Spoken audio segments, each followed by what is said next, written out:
Welcome to the show that literally takes it to the streets. No studio, no budget, no problem. It's Flatbed Tonight with your host, Chris Hars. Hi, and welcome to Flatbed Tonight. My name is Chris Hars, your host, and tonight we're joined by trivia expert, just general man about town and man of passion, Liam Maguire. Liam, welcome to the show. How's it going, big fella? It's going pretty good, eh? So, we're here to talk about tonight the greatest of all time. Yeah. Okay, and we're going to start with the greatest hockey player of all time, and we're going to argue about this. I can Not tell. this one. No? No, because it's your favorite guy. Oh, it is. Eh? There's no Okay. argument about it. He's the greatest ever wear skates. Robert Gordon Orr is the greatest man ever wear skates in hockey Born May history. 20th, 1948. March 20th. March 20th. Yeah. You're right. Oh, I can't believe I got it wrong. I'm sorry, Bobby. Sorry, Bobby. Are you kidding? I know you're a big fan. Oh my God. But Chris, he's my pick as the greatest ever. And he also, everybody's seen the highlight of him flying through the air. Yeah. That exact moment creates the greatest statistical numerical anomaly in the history of mankind. This is better than figuring out pi to 100 degrees. Okay. Noel Picard. There's got to be Yes. something going on. Who with just Noel. passed away Oh, not did that he really? long ago. Yeah. That's sort of sad to hear. Yeah. And it's sad that he's mostly remembered for That's being, right. being the guy who did the little flip. Yeah. But okay, so tell me what that anomaly is. Well, there's 70 associations, so you're going down the right road. Okay. There's 70 associations to the number 4 at that precise moment. Okay. There's nothing like it in sports or world history. Really? Yeah. 70 associations to number 4. Orr wore 4, Picard, who tripped him, what was his number? 4. 4. Fourth period, as you said. Yeah. Made the score 4-3. Was game Okay. 4 Game at the 4. 42nd mark. Boston won 4 Stanley Cups. That was their 4th cup. Right. It was a culmination of Orr's 4th season. And the pass came from Derek Sanderson, who had 4 drinks. That's his sweater number 16, 4 times 4. That's right. Anyway, there's 70 associations to the number 4 at Really? that precise moment. So I call it the greatest statistical numerical anomaly in the history of mankind. That, you know what? That's cool. And it's in my books, and I've told Bobby about it, and he loves it. Yeah, and a great moment. Great moment. I remember that, and there's a couple things I remember, and I'm gonna take us off hockey for a second. Yeah. The other moment that was like, I remember like jumping up and down like a crazy fool. Okay, was the pass from Tommy Clements Oh, to to Tony Holloway? Gabriel. Oh, to Gabriel. Excuse me, Gabriel. Holloway, yeah. Okay, yeah. Holloway was the backup. The backup, quarterback. yeah, What yeah. a tandem of quarterbacks, by the way. Yeah. Okay. I was so excited. That was the whole thing, and there are moments that you remember in life. Now, I'm going to say, other than 1972, okay. What's a key moment? A moment that you never forget? I was in the building when when the Habs won the cup.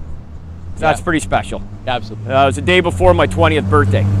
At 19 years old, May 21, 1979, and we had golf shirts made up. Said Club de Hockey Canadien. I had them all officially done. Yeah. With the idea of getting in the dressing room. We knew they were going to beat the Rangers that night. Larry Robinson told me, if I get in the room, we'll drink for free all night. We'd probably still be drinking there today if we got in. And so we got that's down. the only motivation you needed. It was the only motivation I needed. So we specifically stayed somewhat sober during the game. Yeah. And we actually got down and got into the front of the dressing room in that mayhem crowd. Yeah. And Larry, I was 20 feet away. I could see him. They're snapping champagne and pints and everything. And then we got pushed back against the wall and whisked out the door by RCMP security because Pierre Trudeau showed up. Aww. And he wheeled in, and we got pushed out. We never got back in. First he does wage and price controls, then he friggin' busts up your party with the hat. I know. Oh. Pretty special night, though, being in the building. Oh, you know. absolutely. Yeah. So, Larry Robinson, Metcalf boy, Marvelville. Marvelville. I'm sorry, you're right. Yeah, you're right. Marvelville boy, born June 2nd, 1951. Two-time Norris Trophy winner, 6-time Stanley Cup winner, Hall of Famer.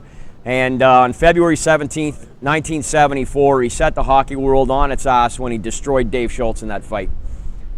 That was probably one of his most epic moments. Really was. You know, if you think about it, there was 2 fights in the back-to-back decades.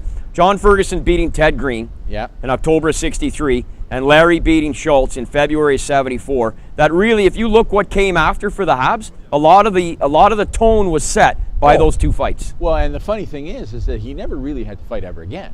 I mean, he did when he had to, but you know Larry only had about 60 fights. But that's all he had. No one ever wanted his to career. go. First of all, he was built like a tree. He was. You know what I mean? Yeah. And and tougher than nails, but Yeah. but not a guy who was farm boy strength. Not farm, gonna farm push boy it around. strength. And Not like weightlifting body by any means. And but you know what? And a nice guy. I met him one time going through Super the nice locks with his boat, the Big Bird. He had that was his boat. Yeah. And super nice guy. Had a couple pops.